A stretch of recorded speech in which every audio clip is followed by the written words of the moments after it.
पाचवीला असतानाच वडील गेले. एक मोठी बहीण व एक छोटी बहीण रमेशला आहेत. तसा रमेश शिक्षणात फार काही हुशार नाही.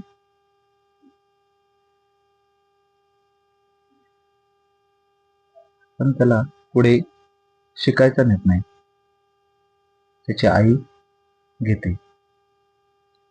पण रमेशला शिकायचे नाही. आईला पैशांची मदत मामा करतो.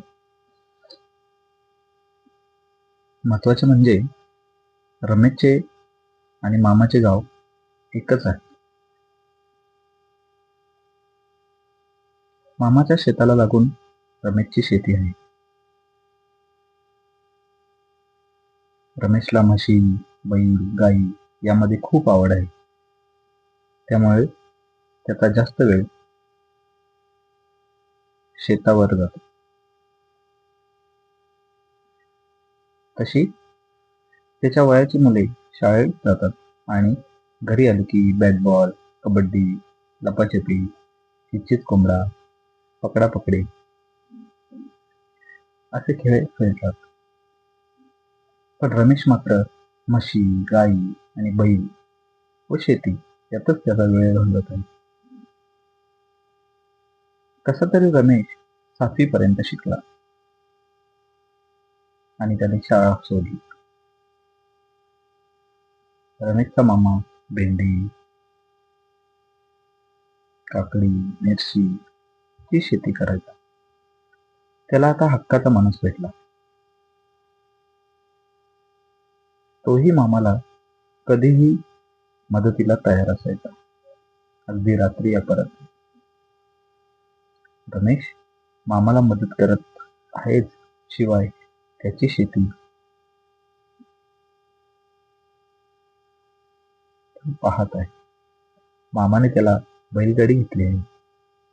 भात जोडणी झाली की बर्डीला गावातील लोक रमेशला घेऊन जात आणि जो काही कोंडा येईल तो रमेशला देत. मामाने रमेशच्या बहिणीचे लग्न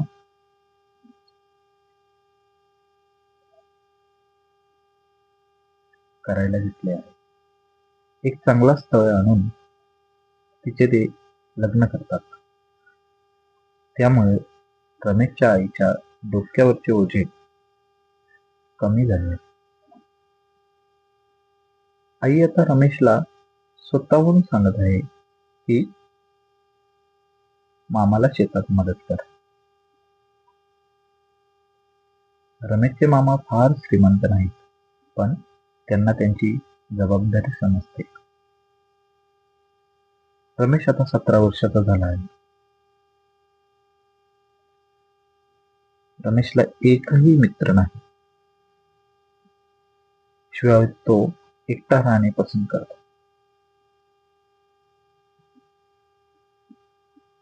कोणाशी फार काही बोलत नाही. तसेच कोणाच्या कार्यक्रमात गेला तर तो पत्रावळी उचलणे व झाडू मारणे हीच कामे करायचा. त्यामुळे त्याचा इतर कोणाच्या सोबत खूप कमी संबंध आला. खरे तर रमेशला एक गुप्त आजार झालेला आहे आणि तो हे कोणाला सांगू शकत नाही. दिवसामागे दिवस जात आहेत आणि त्याचा आजार आणखीनच वाढत गेला आहे.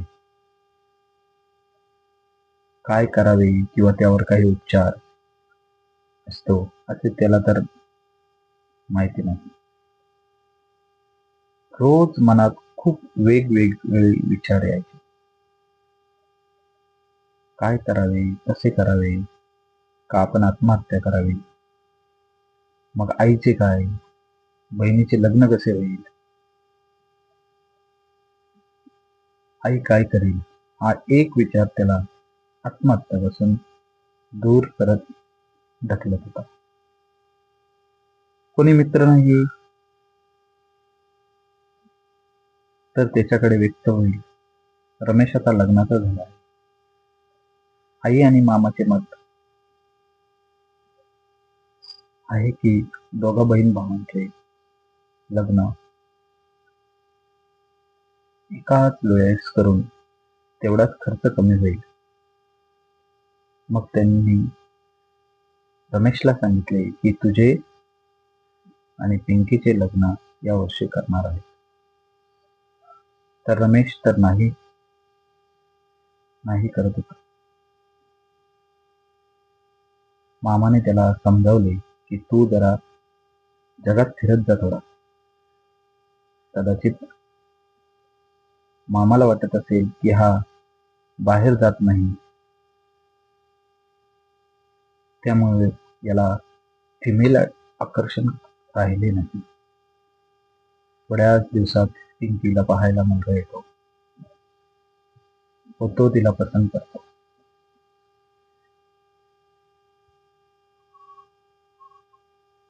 तिचा साखरपुडा होतो. आता मात्र रमेशच्या मागे त्याच्या आई आणि मामा हात धुवून लागले आहेत.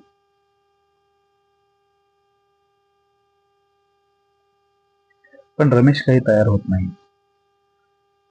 रमेशच्या आईने त्याला समजावले की मी आता म्हातारी झाली आहे.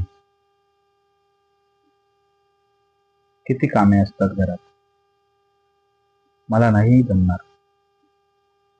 आतापर्यंत पिंकी होती, पण ती गेल्यावर शक्य होईल असं वाटत नाही. तर रमेश त्याच्या आईला म्हणतो की तू काही त्रास करून घेऊ नकोस. मी तुला पाणी भरून देईल, भांडी घासून देईल, कपडे पाहिजे तर धुवून देईल, पण तू माझे लग्न करू नकोस. मी तुझ्या पाया पडतो. पण आई काय ऐकायला तयार नाही. ती हे सगळे मामाला सांगते. मामाला संशय येतो की याचे कुठे लफडे तर नाही ना.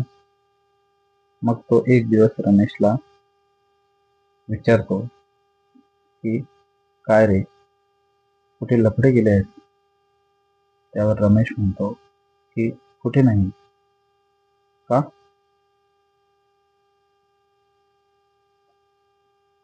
मग मामा म्हणतो की लग्नाला का तयार नाही? तुझ्या मागच्या मुलांची लग्न झाली.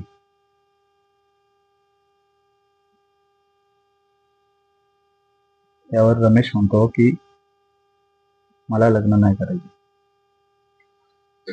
तुमच्या सगळ्यांच्या सेवेत राहायचे आहे. मामा म्हणतो झाली ती सेवा खूप झाली, आता तू लग्न करणार आहेस. मामा आणि आई ऐकत नाही म्हणून तो तयार होतो.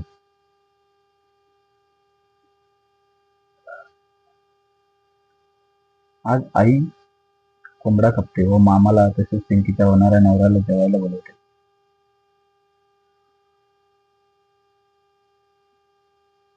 काही दिवसातच रमेशचा मामा त्याच्या ओळखीने एक स्थळ लग्नासाठी घेऊन येतो. रमेश सुद्धा तिथे होकार देतो.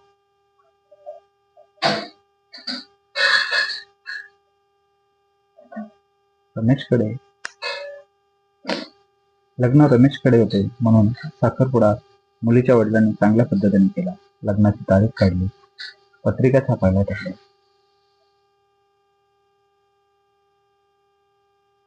लग्नाचा अर्धा खर्च मामानेच उचलला. आता रमेश त्याच्या नातेवाईकांना व ओळखीच्या लोकांना पत्रिका वाटत आहे.